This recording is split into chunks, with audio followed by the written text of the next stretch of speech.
The Aurora's Gate space station hung suspended like a silver-blue jewel against the backdrop of the nebula. From the observation deck, Jonas Grant stood mesmerized by the cosmic spectacle.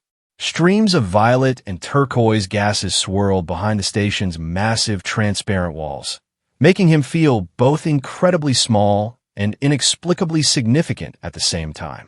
Impressive, isn't it? The voice behind him belonged to Ambassador Eldridge, a tall, dignified man with salt and pepper hair who somehow managed to look immaculate despite the station's recycled air. "Honestly, sir, I don't think I'll ever get used to it," Jonas replied, reluctantly tearing his gaze away from the nebula to face his superior. "Well, you'd better adjust quickly. The Arava delegation arrives in 3 hours, and I need you at your sharpest." Eldridge's voice carried the weight of decades in diplomatic service, each syllable carefully measured. This trade agreement could change the course of human-Arava relations for generations. Jonas nodded, straightening his posture as if trying to physically rise to the occasion.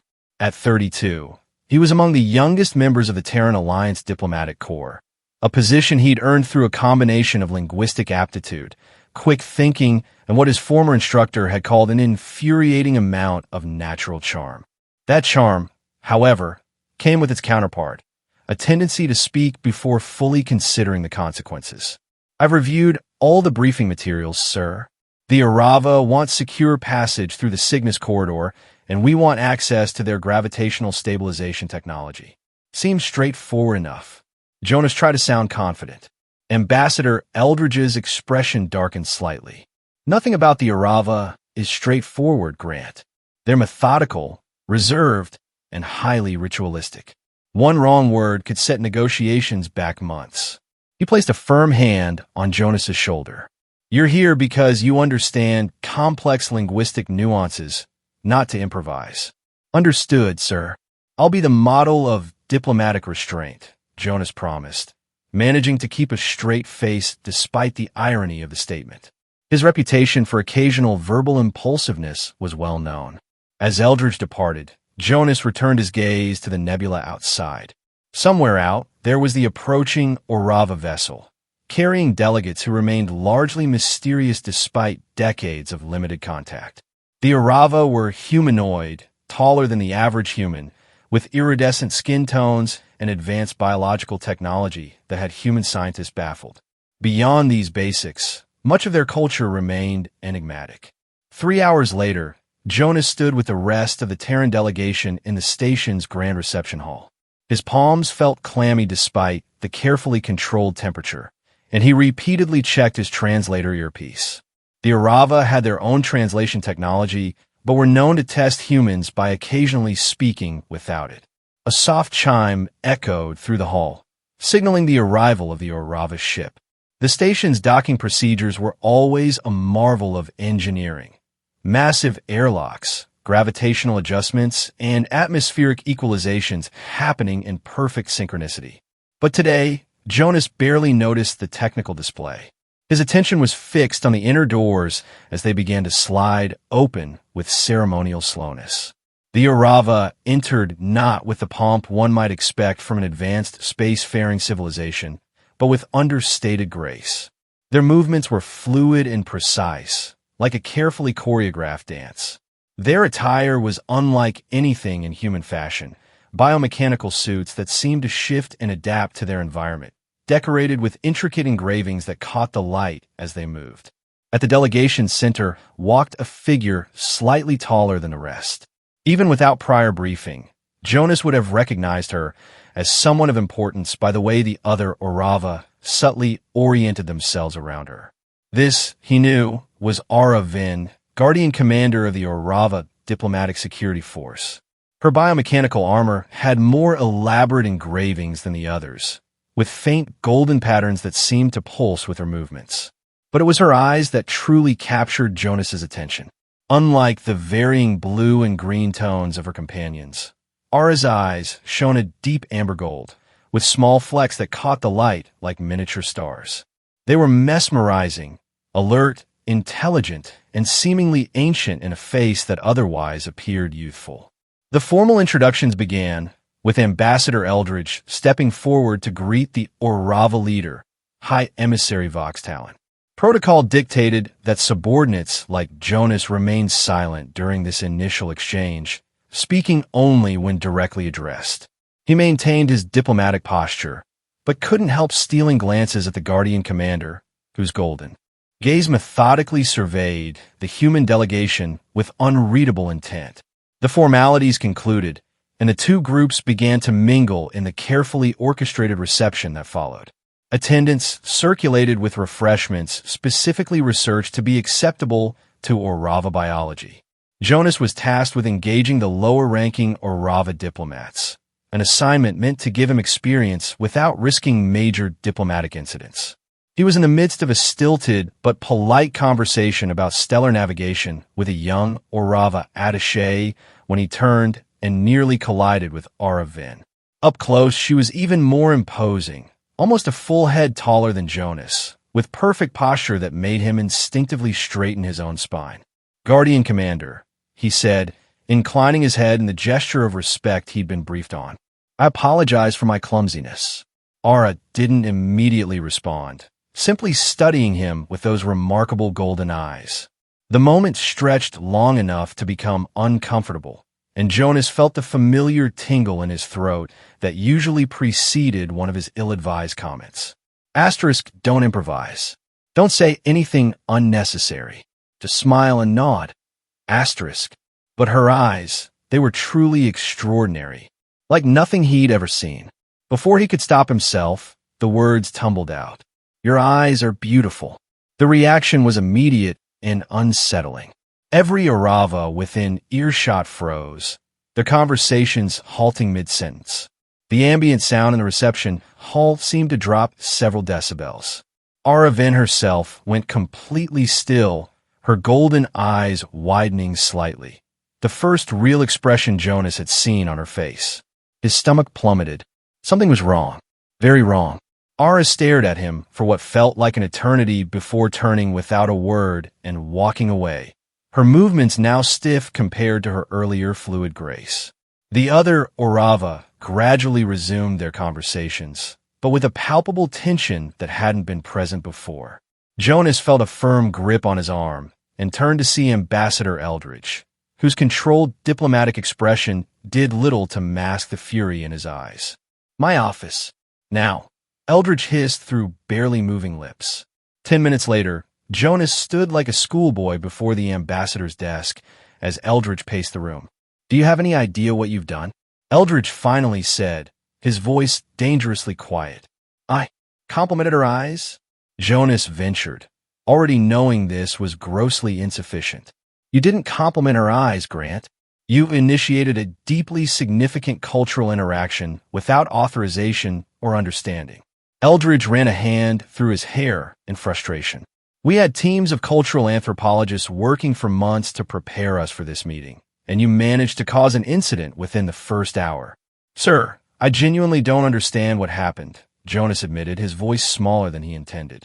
Eldridge sighed heavily before pressing a button on his desk. "Dr. Mira, please join us immediately." A few moments later, Dr. Lyra Mira entered the office. The station's chief xenocultural specialist was a compact woman with bright eyes and an energy that seemed at odds with her gray-streaked hair. "You rang, Ambassador?" she asked before noticing Jonas. I'm guessing this is about the eye comment." "News travels fast," Jonas muttered. "It's practically echoing through the station already," Dr. Mira confirmed with surprising cheerfulness. "Quite the diplomatic debut, Mr. Grant." "Doctor, please explain to Mr. Grant exactly what he's done," Eldridge said wearily. Mira took a seat, gesturing for Jonas to do the same. "The Orava consider the eyes to be the physical manifestation of what we might call the soul or inner self. To comment on someone's eyes is extraordinarily intimate, something usually reserved for family members or," she paused meaningfully, "life partners." Jonas felt the blood drain from his face. "Are you saying I propositioned her? In front of everyone?" "Not exactly," Mira hedged. "It's more nuanced than that. In Orava culture, to speak of someone's eyes especially in public, suggests a desire for deep connection, a willingness to be seen and to truly see another. In their most ancient traditions, it's something like a formal acknowledgement of profound interest. So, I didn't just compliment her, Jonas said slowly. I essentially announced romantic intentions to their military commander, in front of both our delegations. That's not inaccurate, Mira admitted, though the Arava don't conceptualize romance quite the way humans do. It's more about soul resonance and compatible life forces. Jonas buried his face in his hands. What do I do now? Apologize? Absolutely not, both Eldridge and Mira said simultaneously. An apology would imply you didn't mean it, which in their culture would be even more offensive, suggesting you trivialize something. Sacred, Mira explained. It would be like proposing marriage and then immediately saying just kidding in human terms. Then what am I supposed to do? Jonas asked desperately. Eldridge and Mira exchanged glances. For now, nothing, Eldridge said firmly. We need to consult with the cultural team and determine the least damaging path forward. Until then, you are to maintain minimal contact with the Orava delegation, particularly Commander Venerable, and try not to compliment any other body parts, Mira added with a hint of a smile that did nothing to ease Jonas's growing panic. As Jonas left the ambassador's office, he couldn't shake the feeling that his diplomatic career might be over before it had properly begun. One careless comment, just 3 words, and he'd potentially compromised an interstellar negotiation years in the making. Way to go, Grant, he muttered to himself as he headed back to his quarters. First day on the job, and you've already proposed to an alien. The next few days were an exercise in awkwardness. The formal negotiations between the Terran Alliance and the Orava proceeded according to schedule, but an undercurrent of tension permeated every interaction. Jonas found himself relegated to administrative duties, kept far from the main conference room, where Ambassador Eldridge and the senior diplomats were attempting to salvage the trade talks. What Jonas found most disconcerting was the silence. The Orava, never particularly loquacious to begin with, had become almost completely nonverbal in human presence. They communicated mostly through data transfers and written notes, speaking aloud only when absolutely necessary. And Ara Vin hadn't spoken a single word since the incident.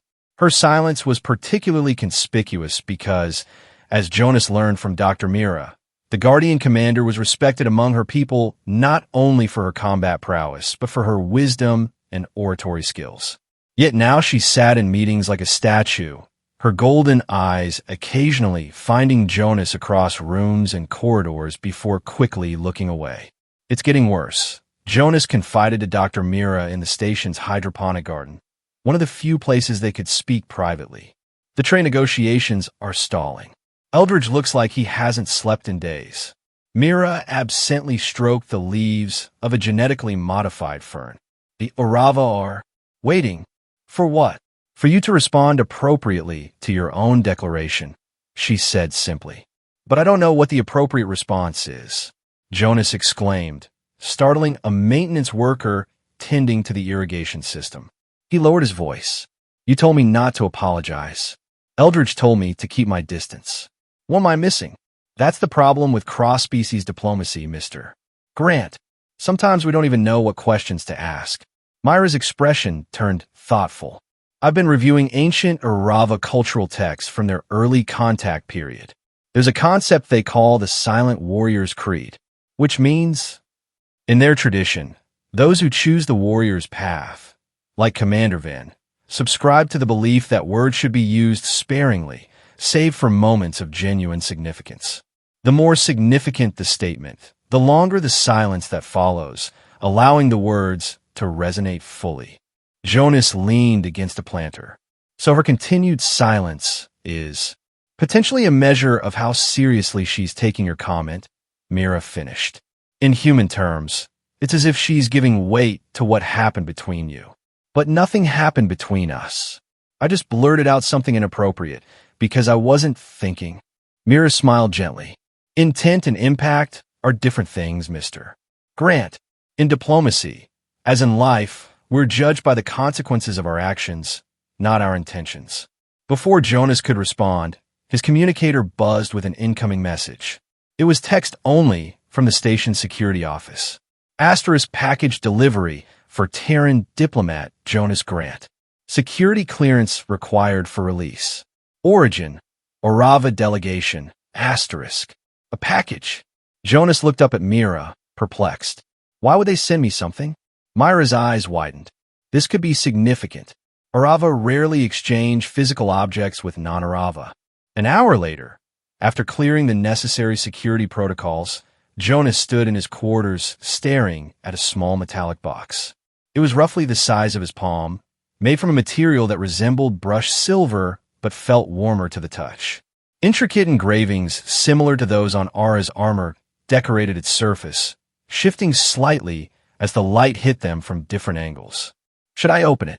Jonas asked Mira, who had insisted on being present for what she called a potentially historicultural exchange. It was addressed to you, she pointed out, and it passed security screening. It's not going to explode or release toxic spores.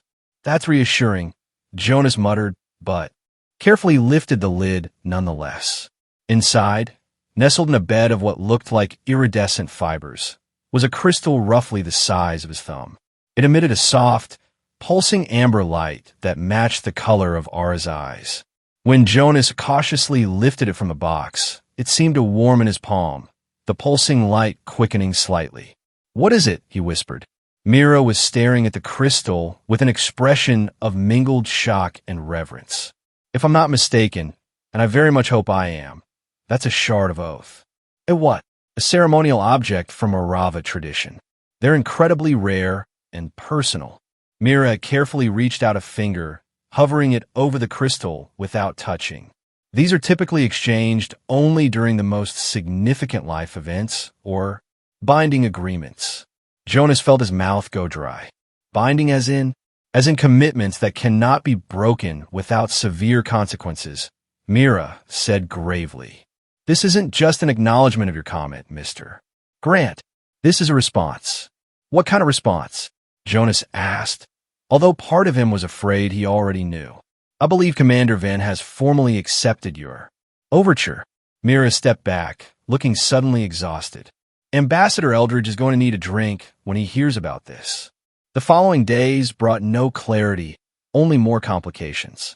The crystal, which Jonas had taken to carrying in his pocket after Mira warned him that leaving it behind might be interpreted as rejection, prompted whispers and sidelong glances from every Orava he encountered.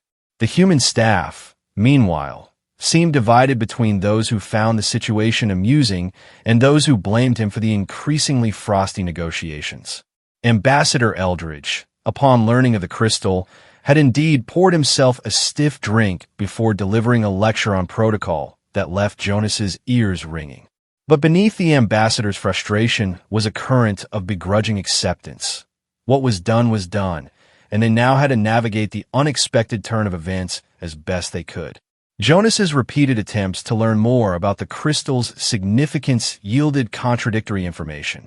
Some xenocultural specialists suggested it represented a marriage proposal, others a military alliance, and still others a complex spiritual bond transcending both. The only consensus was that returning or rejecting the shard would cause grave offense. And through it all, Ara Venn maintained her silence, though her golden eyes seemed to find Jonas more frequently now, studying him with what he imagined might be curiosity or expectation. The situation came to a head one evening when Jonas, seeking solitude to clear his head, wandered into one of the station's lesser-used observation lounges. He was surprised to find it already occupied by none other than Commander Venn herself. She stood alone by the view screen, her tall figure silhouetted against the swirling colors of the nebula outside. For a moment, Jonas considered retreating, but something about her solitary stance made him pause. She looked, for the first time since he'd met her, vulnerable. Commander Venn, he said softly, making his presence known. She turned, and in the dim light of the observation lounge, her eyes seemed to glow like twin stars. She inclined her head slightly, but, true to form, said nothing. Jonas took a deep breath. I've been carrying this, he said, removing the crystal from his pocket. It pulsed more brightly in his palm, as if responding to her presence. I wish I understood what it meant. Aura's gaze shifted from his face to the crystal and back again. After a long moment, she lifted her hand and pointed to her eyes, then to the crystal, and finally to Jonas. The gesture was simple, but somehow profound. Jonas found himself nodding. "It's the same color as your eyes," he acknowledged. "It's beautiful." A fleeting expression crossed Aura's face, something almost like approval. She took a step closer to him, then reached out and closed his fingers around the crystal, pressing his hand gently. Before Jonas could react, the station's emergency sirens blared to life. Red warning lights began flashing throughout the lounge, and the station's AI calmly announced, "Alert! Critical reactor instability detected. All personnel proceed to designated safety zones. Engineering teams to reactor control immediately." Aura's demeanor changed instantly. The vulnerable figure was gone, replaced by the Guardian commander. She spoke into a communicator on her wrist in rapid Arava, then turned to Jonas, her expression urgent. For the first time, she spoke directly to him, her voice deeper than he'd expected and accented but clear. "Your people are in danger. Mine as well. We must act." The reactor crisis escalated rapidly. What began as an instability soon revealed itself as sabotage. Someone had deliberately interfered with the station's power systems. As security teams scrambled to respond, Jonas found himself unexpectedly drafted into the emergency effort due to his proximity to Commander Van when the alert sounded. The saboteur targeted the coolant regulation systems, explained the station's chief engineer, a harried woman named Captain Reyes, as she led Jonas and Aura to a secure control room. "We've isolated the affected section, but the reactor temperature is still climbing. If it reaches critical levels, we'll have to evacuate the station." That would mean abandoning the trade talks entirely, Jonas realized aloud. Months of preparation wasted, and many lives endangered, Aura added grimly. It was only the second time he'd heard her speak, and despite the crisis, Jonas couldn't help noticing how her voice carried authority without raising in volume. Captain Reyes pulled up a station schematic on the main display. "The primary control systems are locked down, but there's a manual override in the maintenance tunnels.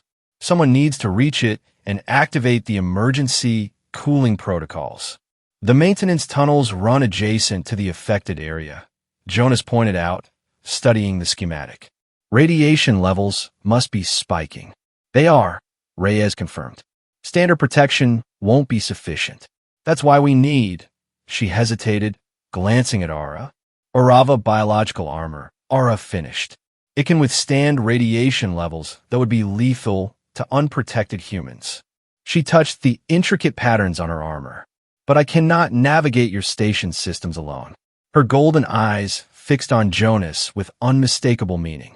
"You want us to go together," he said, the realization dawning. "You provide the protection, I provide the technical knowledge." Aura nodded once, decisively. "That's insane," Captain Reyes protested. "No offense, Commander, but your armor wasn't designed for two. Even if it could extend some protection to Mr. Grant, the risk is substantial. Do we have another option?" Jonas asked quietly. Reyes's silence was answer enough. 20 minutes later, after a crash course in emergency reactor protocols and a rushed briefing with both Ambassador Eldridge and the Arava High Emissary, Jonas found himself standing at the entrance to the maintenance tunnels with Araven. The commander was methodically adjusting her armor, which seemed to respond to her touch, expanding and reconfiguring itself in ways that defied Jonas's understanding of material science. "This will partially extend around you," she explained, her voice still economical with words. "Not complete protection. We must move quickly." "I understand," Jonas said, trying to project confidence he didn't feel. "Just tell me what to do. Stay close. Move when I move. Breathe calmly." Her golden eyes met his. "Trust me." With those words, she activated something in her armor, and a field of shimmering energy extended outward, forming a partial cocoon around both of them. Jonas felt a tingling sensation as the field settled against his skin. "Now," Aura said simply, and they stepped into the tunnels together. The maintenance passage was narrow and utilitarian, emergency lights casting everything in a red glow. Jonas could feel heat radiating through the walls as they approached the affected section. The reactor's cooling systems were clearly failing. They moved in perfect synchronicity, necessity overriding awkwardness. Jonas found himself pressed against Ara's side, enveloped in her armor's protective field. The crystal in his pocket pulsed warmly, almost in rhythm with their steps. The override console should be just ahead, Jonas said, consulting the schematic on his handheld device. Around this corner, and they turned the corner and froze. The passage ahead was partially collapsed, with exposed power conduits sparking dangerously. And worse, a figure in a maintenance uniform lay crumpled on the floor before the console they needed to reach. Ara assessed the situation in seconds. "The field cannot protect 3, she stated flatly. "We can't just leave them," Jonas protested. "No," she agreed, surprising him. "We cannot." Before Jonas could react, Ara made a complex gesture with her hands. Her armor shifted again, the protective field contracting until it encased only Jonas. Technician's vitals. He kept one eye on Ara. She worked efficiently at the console, her movements precise despite the sparking conduits and increasing heat. Her exposed skin had taken on a faint glow, which Jonas suspected was not a good sign. "Status?" he called out, as he prepared to move the injured man. "Override sequence initiated," Ara replied, her voice strained for the first time. "Cooling protocols engaging. 60 seconds to confirmation." Jonas managed to lift the technician, grunting with the effort. "We don't have 60 seconds. Your skin is glowing." "Bioluminescent radiation response," she confirmed clinically. "Non-fatal at current levels.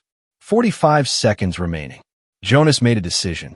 Still supporting the technician, he reached into his pocket and pulled out the crystal.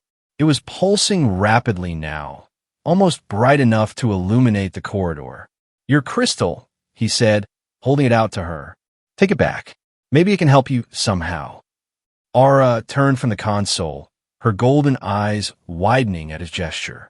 For several seconds, she simply stared at him, then at the crystal, as if processing something profound. "It is yours now," she finally said. "Keep it close." The console behind her chimed its confirmation. "Cooling sequence successful," announced the station's AI. "Reactor stabilizing. Radiation levels decreasing." Ara nodded once, seemingly unsurprised. "Now we leave," she said, stepping away from the console to help Jonas with the injured technician. Quickly, by the time they emerged from the maintenance tunnels, emergency medical teams were waiting. The technician was rushed to the medical bay, while Jonas and Ara were immediately subjected to radiation screening and decontamination procedures. "Minimal exposure," declared the medical officer examining Jonas. "You were well protected." "And Commander Van?" Jonas asked anxiously. "Higher exposure, but within tolerable limits for Orava physiology," the officer replied. "She'll need treatment, but no lasting damage is expected." Relief washed over Jonas, followed quickly by exhaustion as the adrenaline began to fade. He sank onto a bench in the decontamination chamber, still clutching the amber crystal that had somehow remained in his hand throughout the ordeal. When he looked up, he found Ara watching him from across the room. The glow had faded from her skin, but her eyes seemed brighter than ever. "You offered to return the shard," she said, her voice carrying easily despite the activity around them. "To protect me." Jonas nodded, too tired for pretense. "It seemed important to you, and you were risking yourself for the station, for all of us." "Few would give up a shard of oath once accepted," she observed, "especially to save another." "I don't even know what it really means," Jonas admitted. "I just know I didn't want you to get hurt." A subtle change came over Ara's expression, not quite a smile, but a softening around the eyes that transformed her face.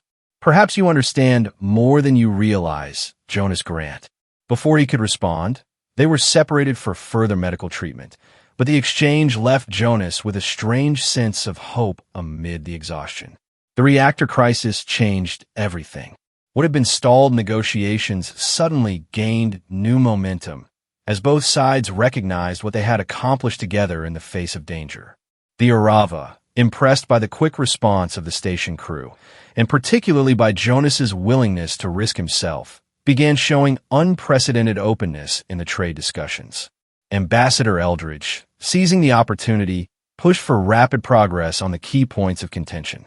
The Arava, for their part, seemed equally eager to reach agreement, especially after their investigators confirmed that the sabotage had been the work of a mercenary hired by a rival trading faction hoping to disrupt human-Arava relations. Throughout these renewed talks, Araven became a more active presence. Though still selective with her words, she now spoke regularly in meetings, her input carrying considerable weight with the Arava delegation. And to Jonas's surprise, she specifically requested his presence at several key sessions. "You've gone from diplomatic liability to essential personnel in record time," Dr. Mira commented one evening, as she and Jonas reviewed notes from the day's negotiations. "I'd be impressed if I weren't so mystified. I just happen to be in the right place at the right time," Jonas said with a shrug. "With the right crystal," Mira added pointedly. "Speaking of which, have you learned anything more about its significance?" Jonas unconsciously touched his pocket where the crystal rested. "Only fragments. The Arava aren't exactly forthcoming with cultural explanations, and the information in our databases is incomplete at best." "Well, I have a theory," Mira said, leaning forward conspiratorially. "Based on some ancient texts I've been translating.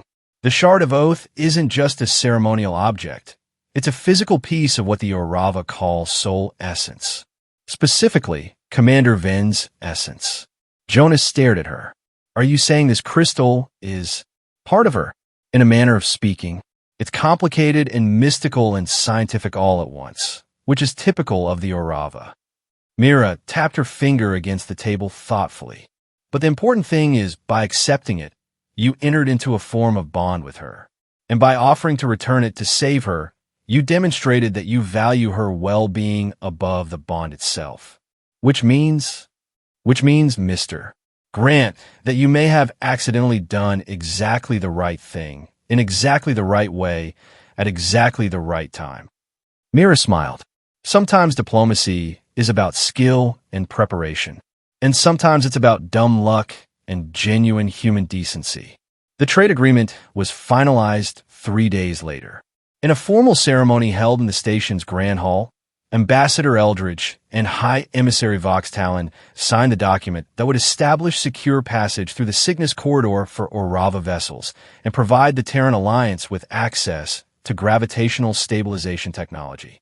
Jonas stood to the side of the human delegation, watching with a sense of pride and relief as months of work and several days of unexpected crisis culminated in this historic moment. Across the hall, Araven stood in a similar position among her people, her golden eyes occasionally meeting his across the space between them. After the formal signing, as the delegates mingled during the reception, Ara approached Jonas directly. She was dressed in ceremonial armor more elaborate than her standard attire, with intricate golden patterns that seemed to flow like liquid across the surface. "Jonas Grant," she said, her voice carrying a formal tone. "The bond initiated between us remains unresolved." Jonas was acutely aware of the eyes upon them, human and Arava alike. "I would like to resolve it," he said carefully. "If you'll tell me how." Ara extended her hand, palm up. The shard. Heart pounding, Jonas removed the crystal from his pocket and placed it in her open palm. It pulsed brightly at her touch, the amber light illuminating her face from below. Ara closed her fingers around the crystal, then spoke several words in the Arava language, words that Jonas's translator didn't catch. When she opened her hand again, the crystal had changed. Its amber glow now contained flecks of blue, swirling within like miniature galaxies. "As our worlds have joined in alliance," she said, her voice carrying through the suddenly hushed hall, "so too may our paths join in understanding." She offered the transformed crystal back to Jonas. "Do you accept this bond, freely and with full awareness of its significance?" Jonas realized he was standing at a crossroads, not just personally, but perhaps for human-Arava relations as well.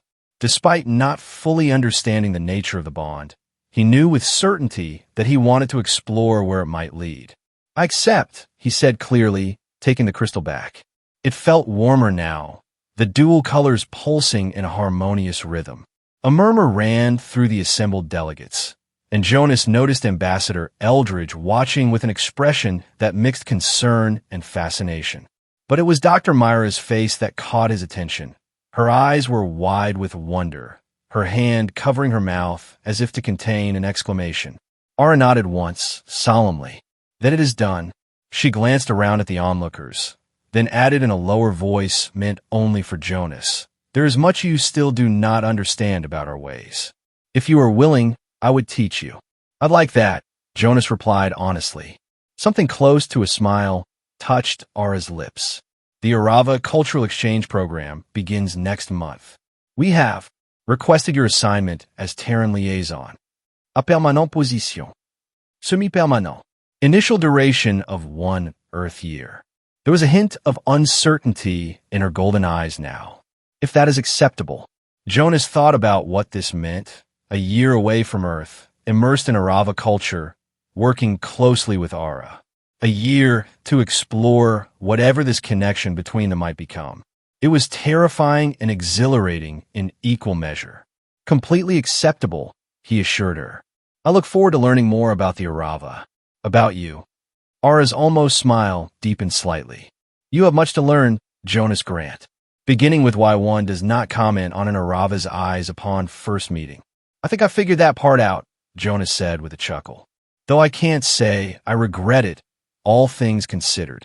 Ara tilted her head, studying him with those extraordinary golden eyes that had started this whole adventure. "Nor do I," she admitted quietly. In that moment, surrounded by diplomats and officials marking a historic treaty, Jonas felt as though something equally momentous was occurring on a personal level. A bridge being built between two fundamentally different beings who had somehow, against all odds, found common ground. As the reception continued around them, Jonas looked down at the crystal in his hand, now pulsing with both amber and blue light. "They really are beautiful, you know," he said softly, his gaze returning to her eyes.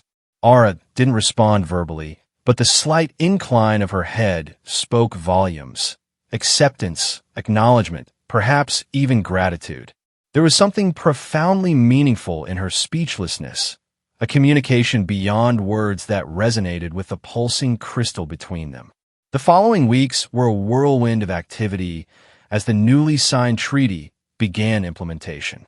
Jonas found himself busier than ever, helping coordinate the initial exchanges of technical data and preparing for his upcoming assignment with the Arava Cultural Exchange Program. Ambassador Eldridge, after a lengthy private discussion about diplomatic responsibilities and personal entanglements, had reluctantly approved Jonas's new posting. "Just remember you're representing humanity, not just yourself," Eldridge had cautioned. "Whatever this connection with Commander Venn entails, it now has political implications." "Understand, sir," Jonas had assured him. "I'll be careful." "No, you won't," Eldridge had replied with unexpected candor. Being careful would have meant not commenting on her eyes in the first place. But your impulsiveness may have accomplished what months of careful diplomacy couldn't. He'd shaken his head with begrudging respect. Sometimes the unexpected approach works best. Just try not to start any interstellar incidents I can't clean up. As the date of his departure approached, Jonas spent increasing amounts of time with Ara, learning the basics of Arava culture and language. Their sessions together had an intensity that went beyond simple cultural exchange. Each new fact he learned about her people gave him insights into Ara herself, and he found himself captivated by the depth of Arava traditions. "The silence you keep," he said during one such session, as they sat in a quiet corner of the station's arboretum, "it's not just about being reserved, is it? It's deliberate, meaningful." Ara nodded, her golden eyes reflecting the soft illumination of the plant growth lights. "Among my people, words are precious, to be guarded and given only when necessary."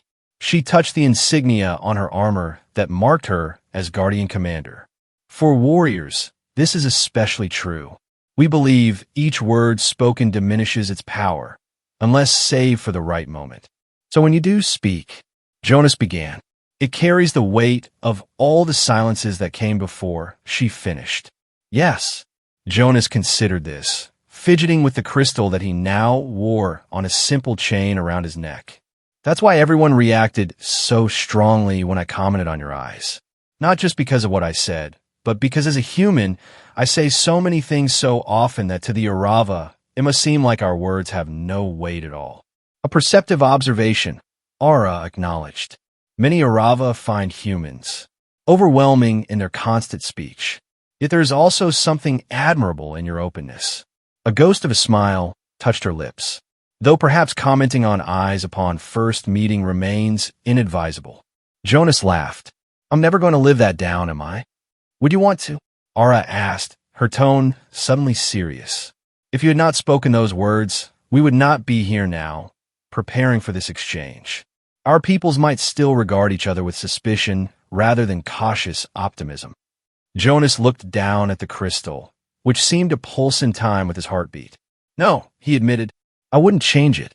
Their eyes met, and in that moment of shared understanding, Jonas felt closer to Ara than he had to anyone in a very long time, despite the vast differences between them. The silence that fell between them wasn't awkward or empty. It was comfortable, filled with unspoken connection. When the day of departure finally arrived, Aurora's gate station was abuzz with activity. The Arava vessel that would transport Jonas and several other human specialists to the Arava homeworld was docked at the main terminal, its sleek, organic design contrasting sharply with the station's angular human architecture. Dr. Mira found Jonas at the observation deck, taking a final look at the nebula that had been his view for the past several months. All packed? She asked, joining him at the viewport. Just about, he replied. Still can't quite believe this is happening. Mira smiled. You know, in all my years studying interspecies cultural exchange, I've never seen anything quite like what's happened between you and Commander Venerable. Is that a professional observation or a personal one? Jonas asked, with a raised eyebrow. Both, Mira admitted. Professionally, it's fascinating, the accidental bridging of two very different communication styles through what amounts to a cultural faux pas. Personally, she paused, then continued with warmth in her voice. Personally, I think it's rather wonderful. Connections across such vast differences are rare and valuable. I still don't fully understand what this is, Jonas said, touching the crystal beneath his shirt. This bond, or whatever it's called. Does anyone ever fully understand the connections they form with others? Mira asked philosophically. Even between humans, relationships are complex and often mysterious. What matters is your willingness to explore it, to learn and grow within it. She patted his arm. Just keep doing what you've been doing, being authentically yourself. That honesty is what opened this door in the first place. At the docking bay, a small gathering had assembled to see off the human delegation. Ambassador Eldridge gave a brief speech about new horizons and strengthening ties, then pulled Jonas aside for a final word. Remember what I said, Grant. You're a diplomat first, even in this personal capacity. I'll make you proud, sir, Jonas promised. See that you do. Eldridge's stern expression softened slightly. And take care of yourself out there. The loading process was efficient, with Arava crew members directing the human passengers to their designated quarters. Jonas found himself assigned a spacious cabin near the ship's core, with accommodations clearly adapted for human comfort while maintaining Arava aesthetic sensibilities. He had just finished stowing his belongings when his cabin door chimed softly. When it slid open, Ara stood in the corridor, now dressed in what appeared to be a ship officer's uniform rather than her ceremonial armor. Commander, Jonas greeted her with a smile. Or shall I call you something else on board? Ara is sufficient, she replied, entering the cabin at his gesture. Ship protocols are less formal than diplomatic functions. She looked around the room with an appraising eye.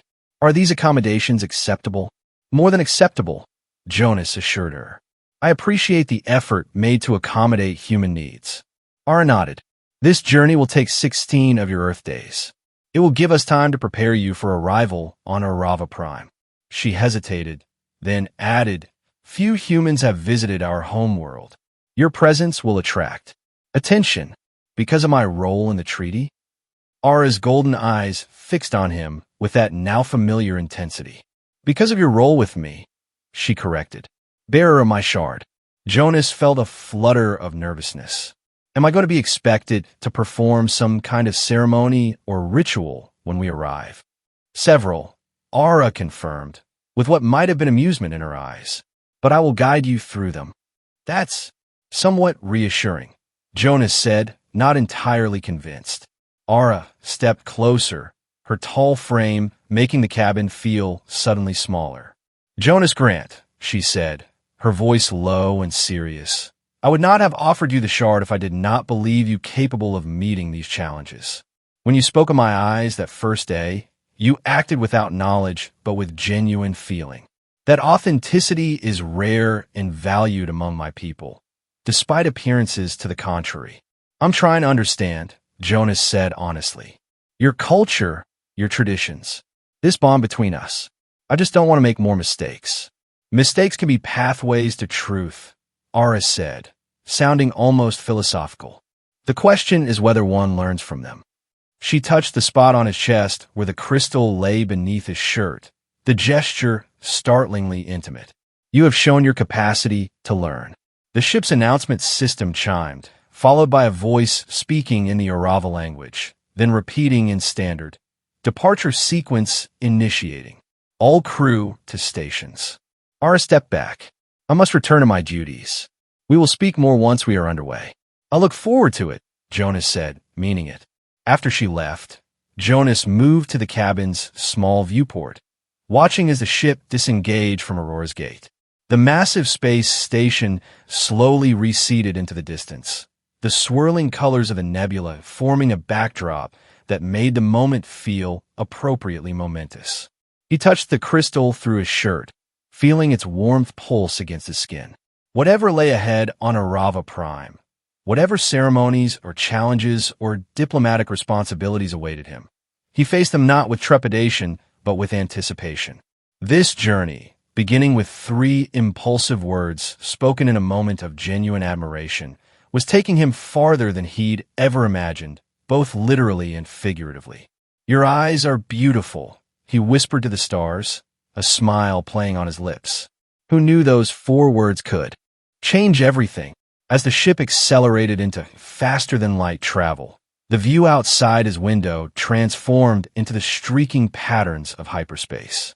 Jonas Grant, accidental diplomat, bearer of an Arava Shard of Oath, and perhaps something more than either title could encompass, settled in for the journey to a world few humans had seen, and to whatever future awaited him there with a golden-eyed warrior who had been left speechless by his candor, but who now spoke to him with words that carried the weight of all her previous silences.